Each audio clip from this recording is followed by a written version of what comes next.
This is a fantastic, it's a big panel, but we have a 360-degree view of the industry. So do you want to introduce yourselves very quickly? Mark, would you like to start? So Mark Masluch, I'm a Director of Public Affairs and Communications at Bombardier Aviation. Nancy Bsales, AeroCarbonfund, a carbon advisor. Tom Parsons, Air BP. Bruce Parry, EBAA, IBAC. Clive Jackson, founder of Victor. Marie-Laure Gassier, BNP Paribas. And Richard Coe, WINGX. Okay, great. So what we'll do, I think David set the scene very nicely in his opening remarks. For those of you who weren't coming by train here, Richard's been texting and Clive have both been running late. But Mark, you were definitely here for it. Aviation's 0.04. Business aviation is 0.04. Do we even need to worry about it? Well, I think we do, because we mentioned that aviation, for better or worse, is a target of the climate activists. And it's a discussion that's become very politicized. It's become a social issue. And we have to be at the forefront of it. We have to be very aggressive in being proactive in communication, in communicating what we're doing, how we're doing it, and making sure that it's fully transparent. Because the polarized side of the argument is really that business aviation shouldn't improve, it should cease to exist. So we have to be very proactive in saying what we're doing to combat climate change and how we're really bettering the world, not just by flying our planes and driving economies, but in what we're doing to enhance technologies. So we have to remain very proactive. And Bruce, do you feel that Europe is the hot spot for campaigning against aviation? I think, yeah, aviation in general, yes. Business aviation, not so much. I think there's, but I think what we need to do is get our house in order to ensure that we don't continue to be a target and get in front of the curve instead of behind it.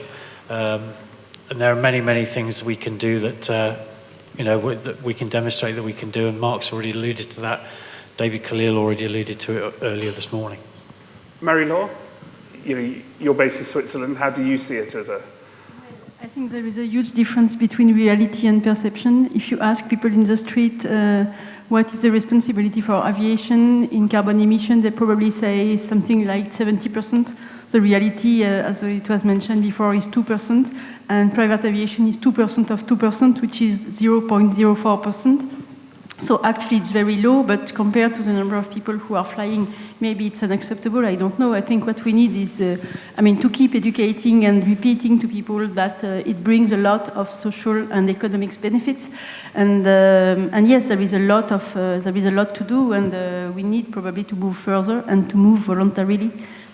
But little emission and a huge emotion. Richard, you've, as always, you've done some charts. And I haven't, and this is you showing the percentage, but I think they're not formatted brilliantly. Unfortunately, sure, but shall I just talk about some of the numbers rather than, because the format looks a bit weird. But no, just for Al, before we came today, we looked at, we looked at some numbers based on the top 20 countries for commercial, for scheduled aviation, comparing to business aviation, and looked at the looked how the two sectors compare. So business aviation is flying about 8%, 9% of the sectors, but when it comes to the passengers, it's flying about 0.2% of the passengers. Obviously, there's some assumptions there based on the load factor. But what that works out as that BizAv might have something around 2.6% of the emissions compared to commercial, but on a passenger nautical mile basis, business aviation is around 12 or 13 times as polluting. And that's just based on our study of the top 20 countries in 2019.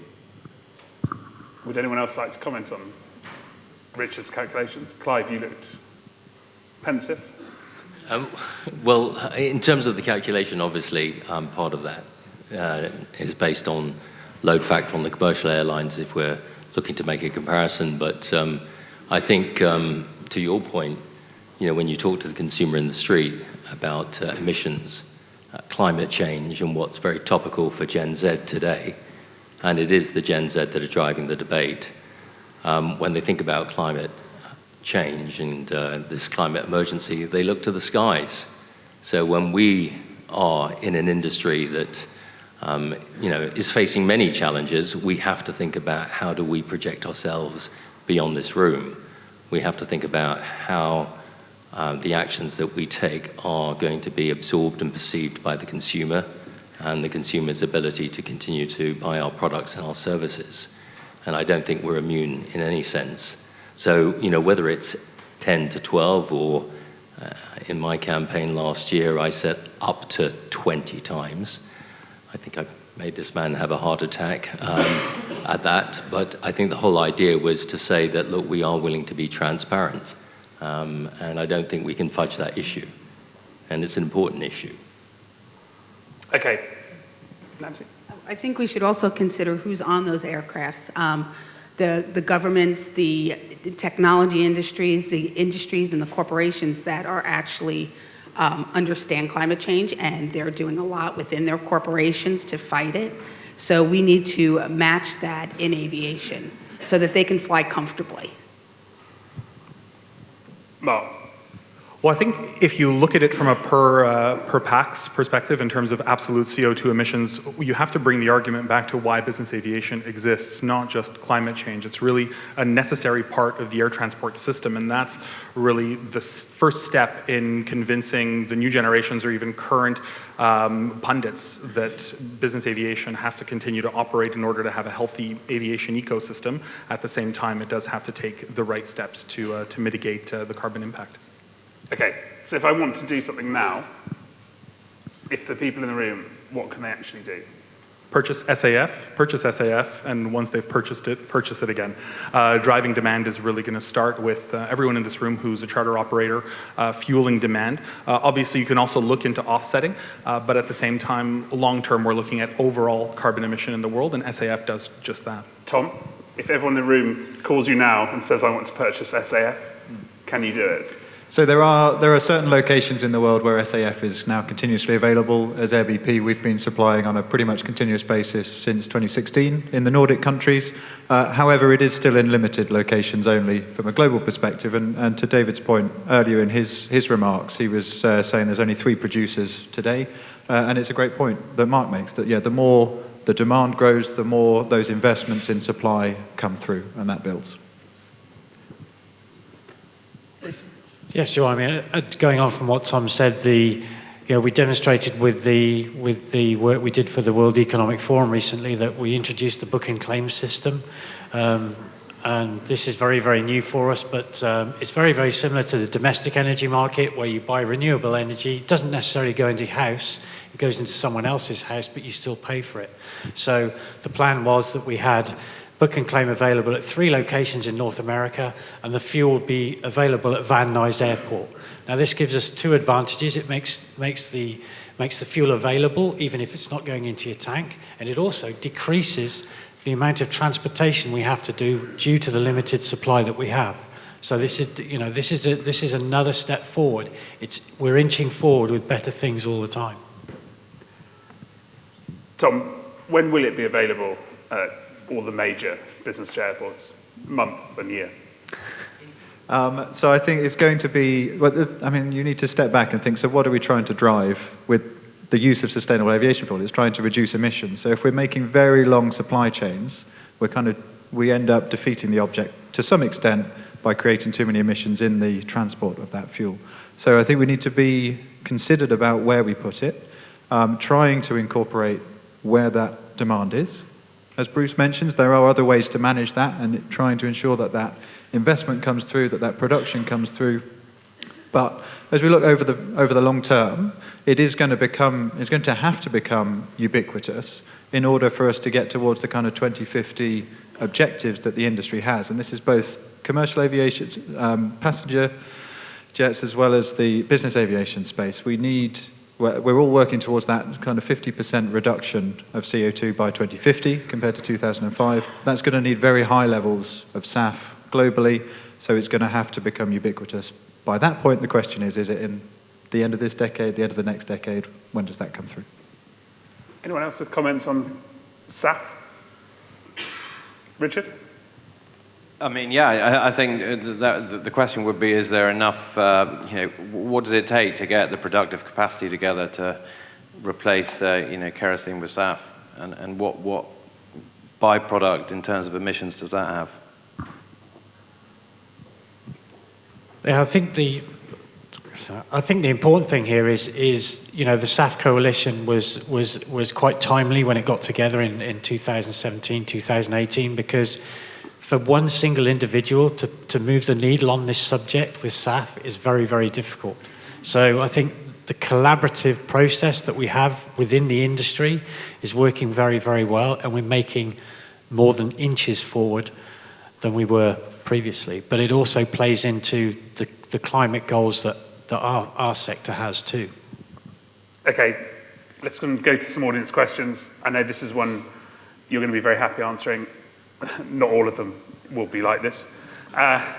What aircraft engine modifications need to be made to accommodate SAFF? In a word, none. Okay, great. If all the answers are that short, it's going to be awesome. Here's a nice one. By what percentage does SAFF really reduce emissions? Tom? You can't generalize. So actually, for each production pathway, there's a clear methodology run by independent sustainability certification groups, and they measure all of the emissions from the production of that feedstock that's being used to produce the fuel and the full supply chain. So for every delivery of SAFF, there is a specific greenhouse gas reduction score. It's typically between 60 and 90% today. And we see opportunities for that to grow even higher over time as new technologies come through. Okay, just running through SAFF. How expensive is sustainable aviation fuel, if anyone's just walked in and doesn't know what SAFF is? I understand it could be as much as 6 times the price of normal jet fuel. So $16 a gallon versus $2.50. Thanks, Bruce. It's coming down. The typical range today is 3 to 4 times. That's the kind of the guide that we have to give today. Again, to the earlier points, the more supply comes through, the more opportunity there is for that cost to come down. And I think to add to that point, it's a very, very difficult question to answer, because if you go back to what Tom said a few seconds ago, it depends on the blend of the fuel, it depends on availability, who manufactured it, what feedstock was produced, what pathway brought it to the place where you picked it up in the aircraft. So very, very difficult question to answer, but the simple thing to say is the price is coming down. And I think the other argument you can... Alasdair, just to add to that, I think this whole point about SAFF is that we've got to draw a correlation between the pathway that SAFF comes through in terms of just how much carbon has been consumed or reduced in the production of SAFF. When it's burnt in an engine, to your earlier point, it requires no modification because it burns just like Jet A, and it produces 20 pounds of CO2 per gallon, just like a Jet A. So it doesn't change the output. The output is 20 pounds of CO2 per gallon burnt in a jet engine. The question that we need to really ask ourselves is this pathway. Can it be verified? And most importantly, do consumers trust it? So when we think about aviation, and we try and set ourselves apart in biz aviation versus civil, the consumers don't really differentiate between the two. Last year, there were 918 million tons of carbon emitted from aviation.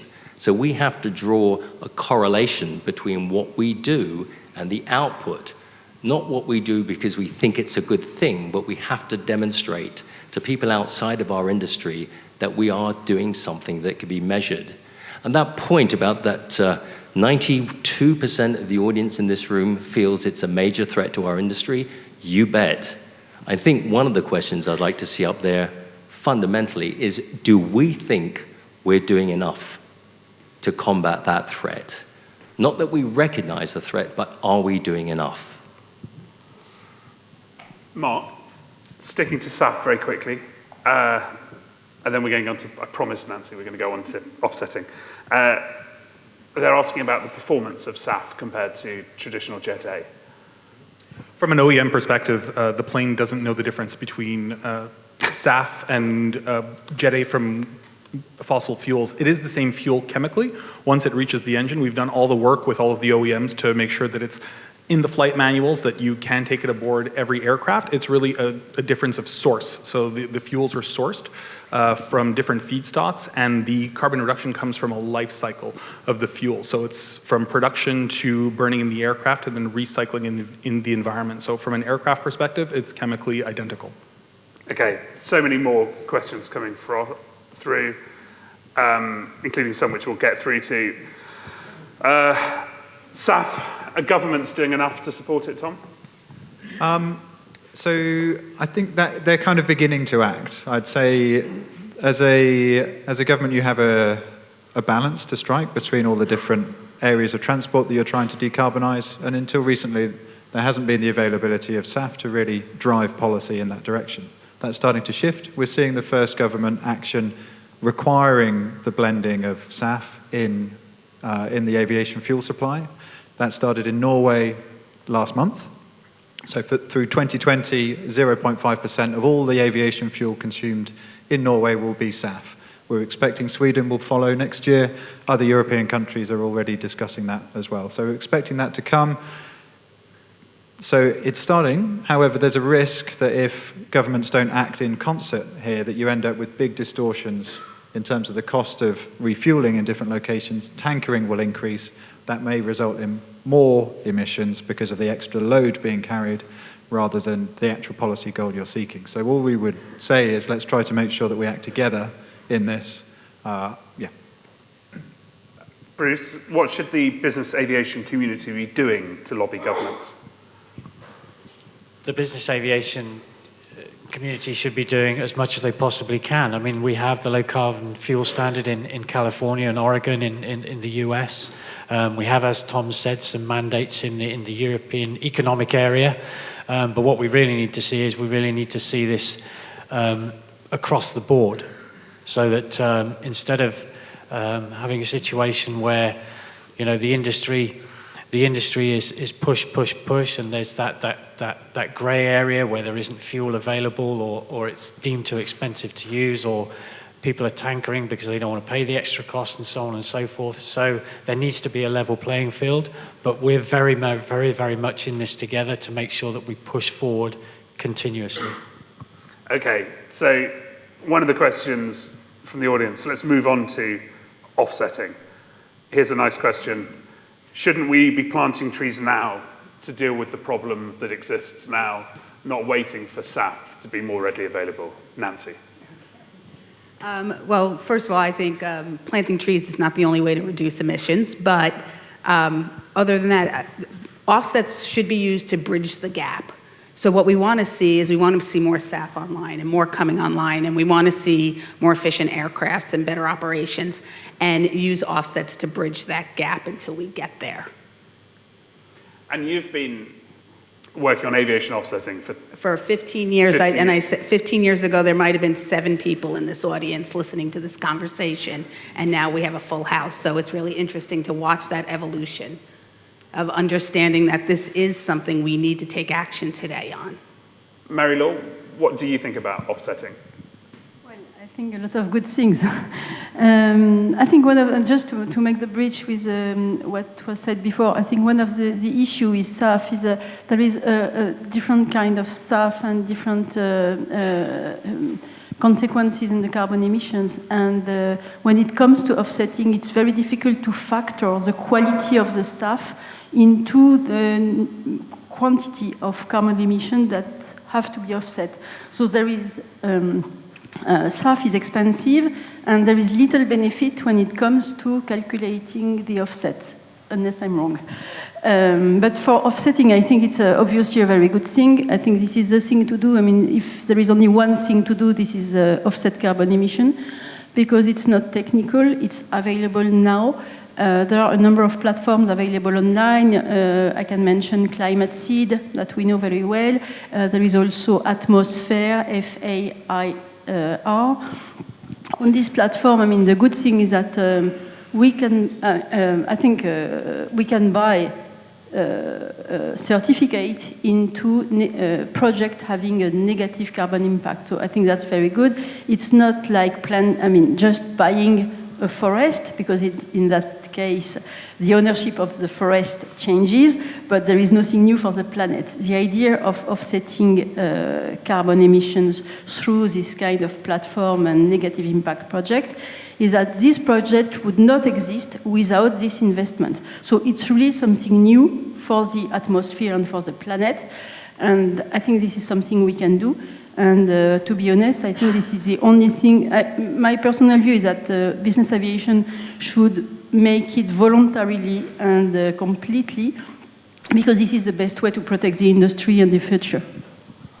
Clive, Victor has not been shy about talking about offsetting. Have you seen it make a difference with consumers? Yes, I think there are three things that we need to make, I'd like to make about carbon offsetting. It's just part of an overall range of solutions that we as an industry need to focus on. So SAFF, offsetting, and efficiencies.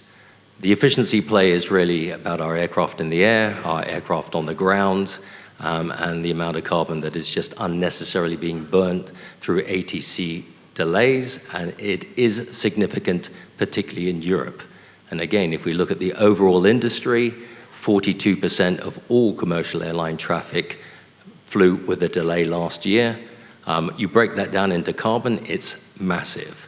So technology can play a part in terms of optimizing flight planning and reducing emissions. SAFF, clearly, we've talked about it. Carbon offsetting is part of the solution. The problem with carbon offsetting is that we don't yet have the right price for a ton of carbon. Today, we can offset at $2.98, $5, $7, dependent upon the schemes. You see airlines charging their consumers $15 a ton for something they're paying $2.95. And yet, for carbon offsetting to truly work, for forests to be planted, to run major league industrial carbon sequestration schemes, this price needs to be about $50 a ton and upwards. Hence why when we started our carbon offset scheme, we didn't believe that 100% carbon offset on every flight was enough. We believed we had to go 200%, 200% that Victor was paying for, and then ask our consumers to say, top up. Could we get to 1,000%? Because if we start to get to 1,000%, 10 times the tonnage, you're getting halfway to £50 or $50 a ton. And until we get a carbon price that drives behavior change in this industry, which then makes SAFF so affordable, that's when I think we'll get to that point of inflection. Nancy, do you agree on pricing? I agree on pricing, because that's what, the whole point is, again, that it bridges the gap. And what we hope is that we actually don't need carbon offsets anymore, that we've gotten there with the technology, with the SAFF. But even with SAFF, we're not at zero emissions. Flying on SAFF, we're not at zero. And if we really want to meet those 2050 goals, we will have to continue to do more than just SAFF. We have to use every tool in the toolbox. Clive, that's a great question from the audience. How much does Victor pay to offset a London-Paris trip on a Mustang, roughly?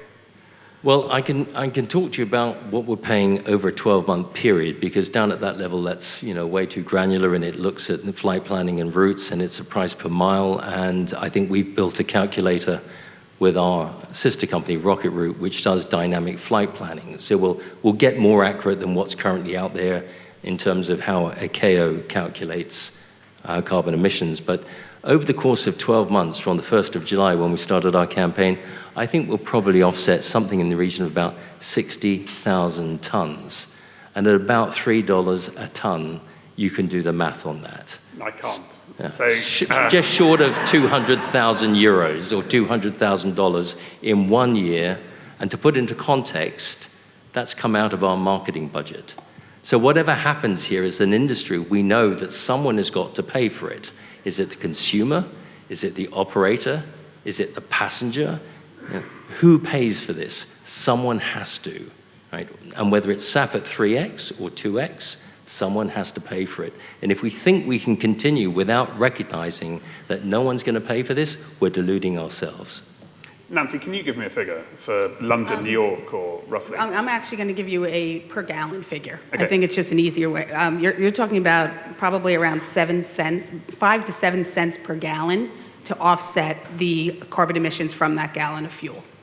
That's about right now, but what we're seeing over the next couple of years is we're going to see a large increase because of so many voluntary buyers and regulatory programs going in place. You can just look at like the EasyJets, British Airways, JetBlue, they all jumped in big for 2020. And that it is a supply and demand. It's a commodity, so we're going to start to see an increase in price and hopefully start to move closer to that $50 a metric ton. And can you buy carbon credit futures? Bearing in mind that's going to go up as an investment strategy. I'm going to say yes with a caveat. If I had a lot of money, I'd probably do it today. But yes, you can start to, but that's in development. You should go out and start to develop projects so that you know, that's what we want to bring on board with carbon offsets. We want to actually encourage new development of more carbon reduction projects. Just on that point about carbon credit futures, I mean, we've got to recognize that most of the carbon offsetting that's done is on a voluntary basis at the moment. So that's a voluntary carbon offset scheme. The industries are operating on a non-voluntary basis, so they have a different price point per carbon. We will need to see a convergence of that. And I think that's absolutely clear. We will need a platform that will allow people to buy it. And some of the oil majors are now investing in building that. BP recently announced an investment in Expansive, which is a global carbon offset program to work with IATA.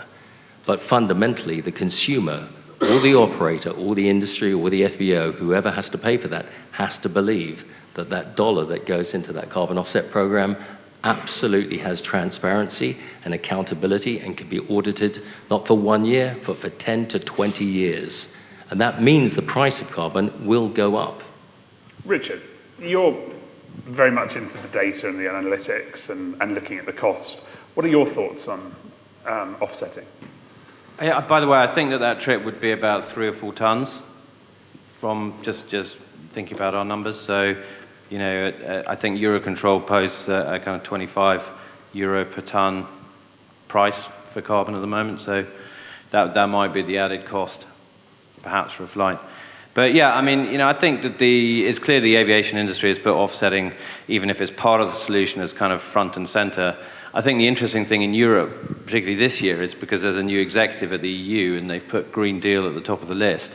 It could be, you know, a matter of if the industry doesn't act first, then we may well find that governments are coordinating and simply imposing a tax. I think this is probably the year we'll see that happen. Bruce, do you agree? Yeah, I think Richard could be right, but I think, and it goes back to what I said earlier. I mean, if we get in front of this and we show the benefits that and all the work that the industry is doing, we can ask for incentivization so that we can get more of, you know, if we talk in particular about SAFF, not offsets, but SAFF into the system. But I hear a lot about chicken and eggs all the time. So it is, you know, governments move at the same pace as glaciers. We move an awful lot faster than that. So we have to keep pushing and pushing. The glaciers are melting, so governments are going to get faster. Let's go through. We've got hundreds of questions, so I think we'll go quick fire. Do we have any comments or questions anyone would like to make by microphone? Yeah, it's just Patrick, Margaret and Rushmore from Lux Aviation. So, do I need to turn this on?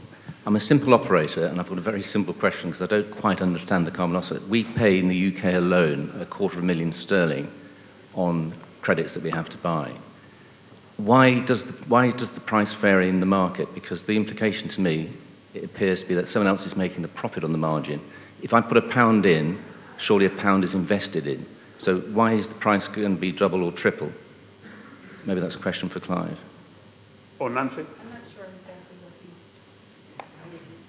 You're saying that carbon credits, people are bidding on carbon credits and paying price differentials. Because it turns into a commodity. I'm sorry. Into a commodity, but why should it happen that way?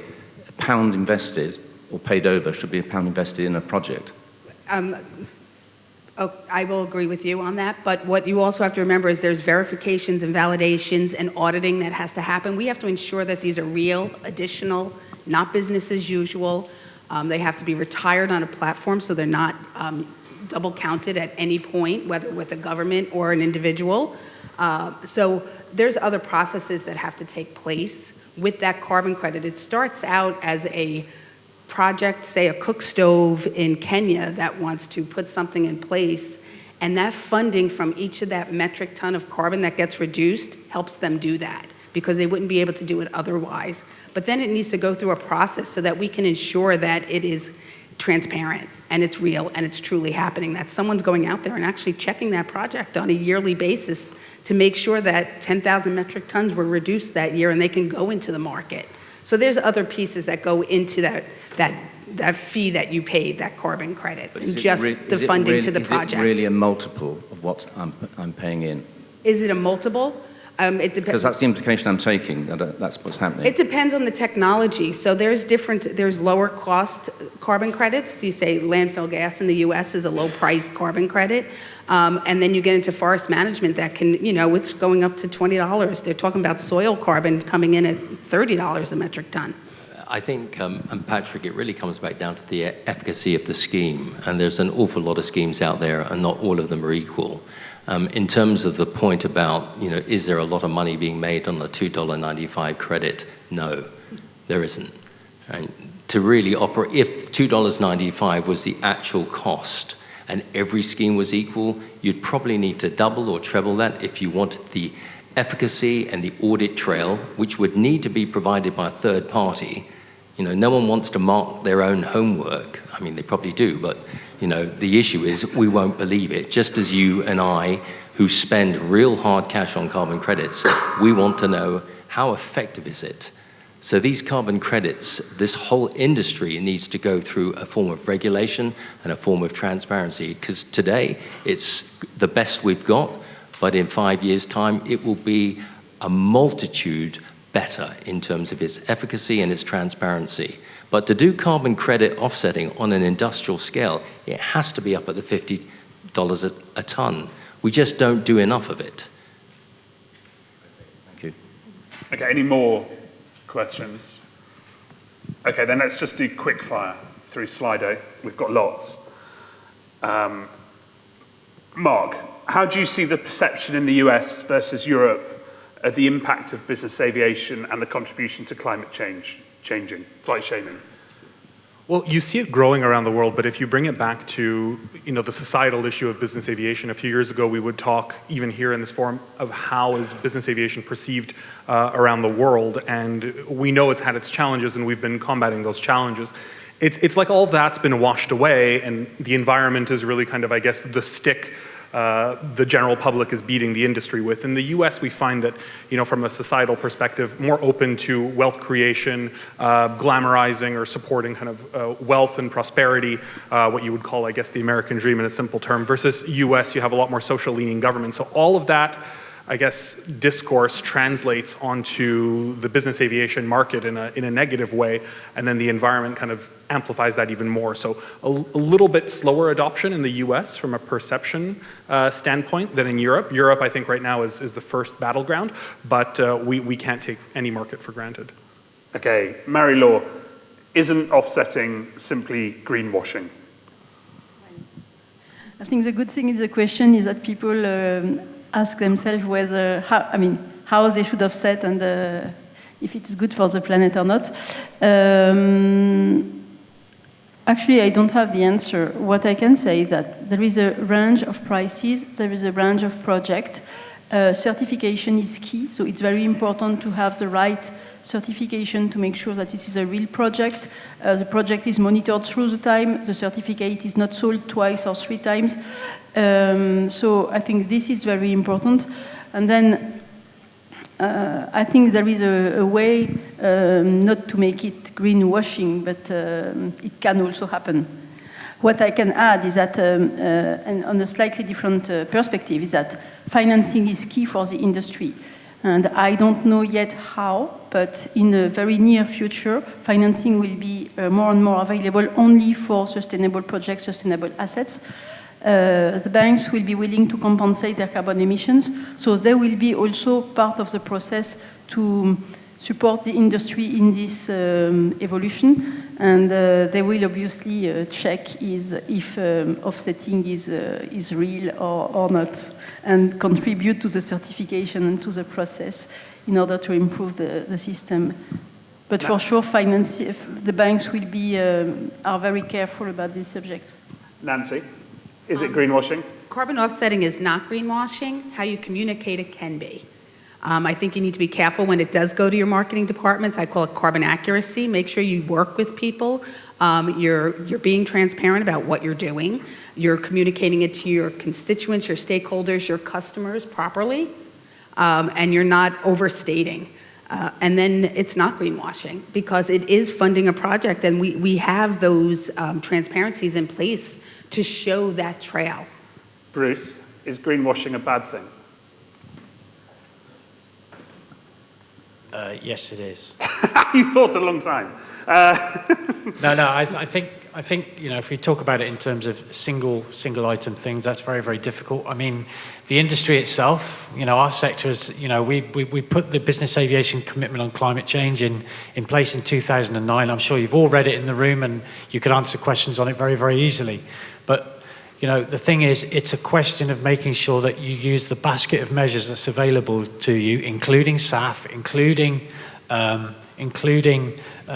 offsetting, better technology, infrastructure, and all the rest of it, to demonstrate that your effort going forward is truly making a difference.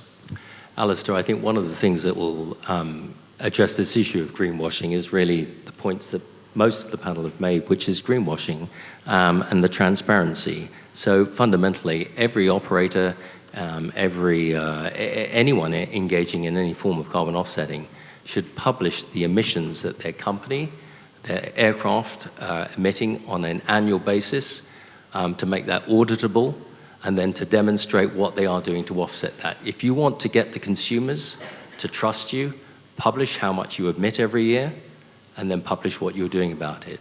And that's simply what we've done at Victor. Every single flight that we fly, every month we publish the carbon emission and how much we're paying for and what we're offsetting. And if you do that, you will win trust. If you stand there and just say, oh yeah, we offset our flights, and nobody can find out how much and with whom and when, it's just a big number. Even if you take an airline like Qantas that talks about 36 million worth of offsetting, it's over a 10-year period. That's $3.6 million a year for an airline like Qantas. I mean, put it into context, Victor, probably 200,000 euros a year. We're doing way more than they are, and they're not publishing the transparency. So whoever is involved in it, you've got to be transparent, as the panel have said. Okay, we've got a panel coming up looking at perceptions and managing them. So I'm going to skip the anger management, save it for that. Although I do appreciate the more exclamation marks you put in the question, the more likely it will be read. Someone wants to let Patrick know that lakes and ponds and moats are good for carbon storage. I'm just reading the question. Bruce or Mark, whilst the efforts on SAF and offsetting are great, do we need to spread the 0.04 message widely? I think there's benefits to educating the public on what the actual impact of the aviation industry is. That said, I think if you look at both sides of the table, one side of the table is arguing that it's small, yes, in the grand scheme of things. They're saying it should be zero. So communicating the number won't be as important as communicating the impact that we can have, not just on what business aviation could do, but how bringing it back to the why business aviation is good for the marketplace is how much technology can it bring and how much discussions can it bring to fuel alternative sources of Jet A1, and again have that discussion on what are we doing to really bring down CO2 in a meaningful way, not just for our industry but for everyone else. So the number is a good starting point, but the conversation has to be about what meaningful reductions will happen over the next 10, 15 years. Richard, question for the audience. Operators in Europe already pay a lot for CO2 emission certificates. Truck companies don't do that. Should we be going after them as an industry and attacking truck operators? Truck operators. Like Bell Pottinger did this in South Africa. Should we be doing that sort of? Can I slightly adjust the question a bit? And I know I'm digressing, but maybe perhaps as a non-expert in the trucking industry. Because one thing I do think is interesting is how much airports can do. I know I'm slightly changing topic here, but how much airports can do in terms of addressing emissions. Because I think that, whilst it's difficult for operators in our industry to make more than sort of incremental improvements in emissions when it comes to aircraft technology, airports can actually do quite a lot already. And particularly, I picked up the word truck, but in terms of sort of electrifying the whole kind of support infrastructure. And I think that the industry should make more of that, because there are some airports already doing some good stuff. Does anyone think we should have there was another airport question, so you answered it. What are people's thoughts on a flat 0.5% green tax on charter price for all BizAv flights to go towards carbon offsetting? Removes issues of competition. Don't all fight for this one. Yeah, I'm happy to answer that. Given that it's coming out of my pocket at the moment, I think the challenge is that if we allow governments to tax our industry, whether it's an FBO, a charter operator, an operator, where is that money going? It's going back into a government coffer. So earlier in 2019, the French government announced that they were going to tax every civil aviation seat, and then they rode back from that. So the issue is, even if they do tax it, where is it going, and is it going to make a difference to our environment? If it goes into the national debt of France, the UK, Greece, that's probably not going to make a difference in any shape or form. If we as an industry grasp control of what we're doing and can channel the money, whether it comes from a self-imposed tax, whether it's coming from our carbon offset program, whether it's coming from some of the premium paid to SAFF, if we can channel that into activities that really do make a difference, some of that is innovation, some of that is electrification, then I think we stand a chance of changing the perception on our industry. Okay, final question. Just one comment. I think global taxes are usually useless. What could be useful is to tax aircraft or users that are polluting the most. I've seen some projects from airports in order to impose landing taxes higher for aircraft that are polluting the most. And so I think this could be interesting to push the industry toward something more green. Okay, final question. Yes, no answers. Really easy one. And we can just go down. Richard, should we all fly less? Yes. No. Clive? Yes. Yes and no. Yes and no. Good one, Bruce. I'll take that one. Yes and no. I think we need to have a good reason to fly. So that's a yes? Yes. I would say no. Okay, and on that mixed message, thank you very much to the panel.